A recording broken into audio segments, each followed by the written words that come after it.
Things are winding down, and after today, we'll have just 3 holes left to visit in our Dream 18. You know, our offices are kind of close together. I got to find out how you get this gig from Jack Doles, because he's been going around West Michigan, calling this work, finding the best golf that the region has to offer. Today, he takes us to a course that we think will be the best bang for your buck.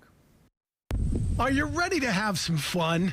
For big hitters, the 15th hole at Diamond Springs forces you to make a big decision.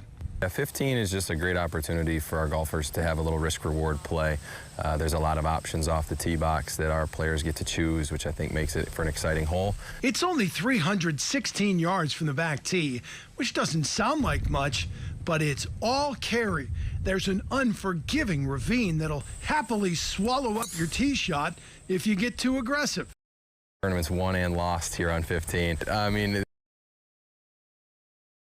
side of that is straight down the ravine, so there isn't any room for error. You got to have it all in carry. There's no rollout, so you got to depend a little bit on the wind and a little dependent on how feeling confident you are that day. The smart play is to pull out a short iron off the tee. 9 or wedge, I think, for most people, depending on your tee box. If you're all the way back, it might be a little bit more like an 8 or a 7, depending on your distance. But you're looking for a landing area on the high side of the ridge that gives you still a great view at the green.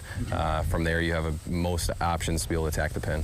Even if you place that tee shot in the perfect spot, the second shot is a challenge. You still have to contend with the ravine, and it pays to have local knowledge before you hit it into that green. The green is long, a lot of slope to it. Some places you think are slope, but the ravine kind of plays some tricks on the ice and pretty flat. So, yeah, you get people in positions to make birdie, and they don't always make them because the green itself has a lot of undulation, a lot of trickery to it. Mike DeVries designed Diamond Springs. The course opened in 2000. For your money, it's hard to beat.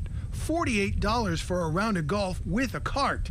Like many golf courses, it has enjoyed a boom in business since COVID hit. From the golf perspective, people wanted to be outside. They wanted personal interaction, social interaction, and what better way to do that than be on the golf course?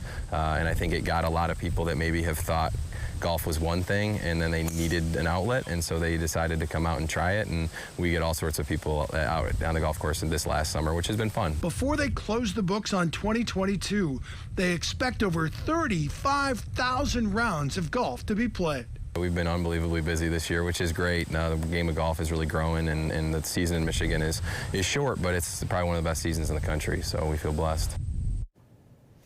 Join us on Monday as we begin the final stretch in our Dream 18.